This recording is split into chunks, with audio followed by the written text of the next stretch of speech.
नाटक के मंच पर भावनाएं कैसे खेलती हैं, संवादों की लहर में जीवन की कहानी कहती है।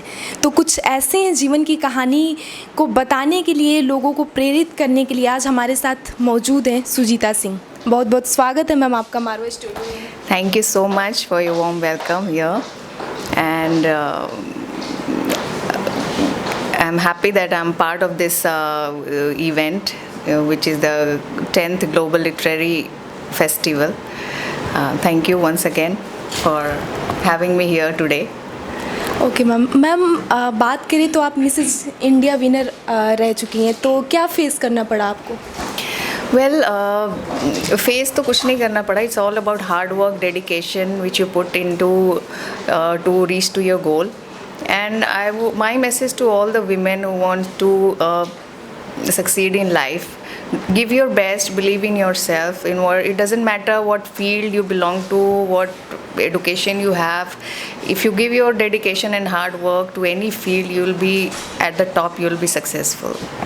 हार्ड वर्क की बात करें तो जब जैसे मिसेस इंडिया की ख्वाब तो हर कोई देखता है, लेकिन इसके बीच राउंड होते हैं ना, जैसे रैम वॉक एंड क्वेश्चन, इसके बाद देन फाइनल में जाते हैं ना, तो कैसे आप इन सब चीज़ों को हैंडल की, कैसे आपके लिए क्या क्या चीज़ें आई सामने? Okay, like I feel कि beauty pageant, people usually think that it's all about beauty, but no, it's not all about beauty. The true definition of beauty is that which is from inside and outside both. The one who is beautiful from inside, and the one who, it doesn't matter how you look or what, your inner personality is actually which reflects on your face, which makes you more beautiful. So beauty pageant is all about a mixture and a blend of both. So there you have to practice, you have to do a lot of hard work, you have to prepare yourself, you have to stay fit. So it's like a multiple preparation which is required to enter into this field. It's your inner quality, your outer quality, everything needs to be polished. You can, like, this is an era of YouTube, so you can, if you don't want to join any classes or something, you can search on YouTube, you can prepare yourself.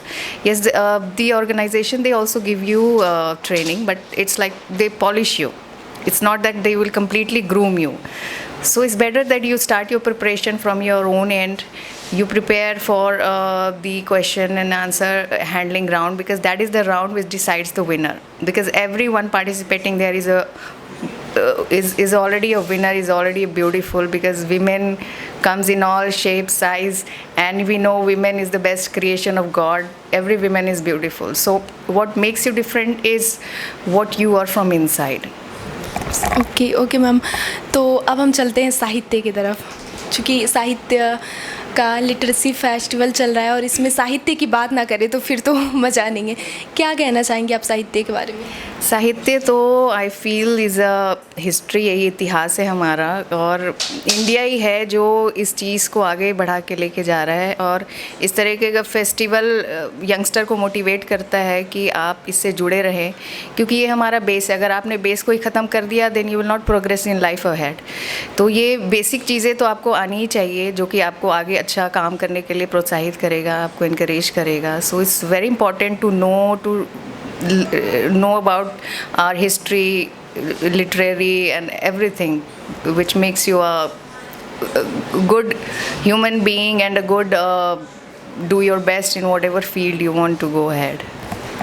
साहित्य की बात कर रहे हैं हम, तो जब साहित्य का नाम लेते हैं तो सबसे पहले हमारे दिमाग में आता है गुलजार साहब, क्या बात है, एंड महादेवी वर्मा, इन लोगों का नाम हमारे दिमाग में आता है। आपके माइंड में क्या आता है कि साहित्य का जब नाम ले रहे हैं तो इनकी याद आ गई, जैसे साहित्य को इन लोगों ने बढ़ावा दिया है, तो आप?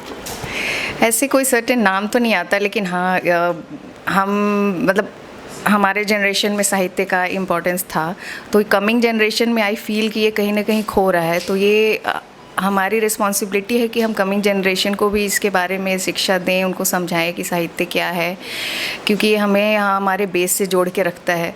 तो ये बहुत ज़रूरी है कि हम इसको आगे लेके जाएं, और ऐसे फेस्टिवल्स अरेंज होते रहेंगे, लोगों तक पहुँचेंगे, जानकारी होगी, तो it's very good for the coming generation. Thank you so much ma'am. Thank you for having me here today. Thank you.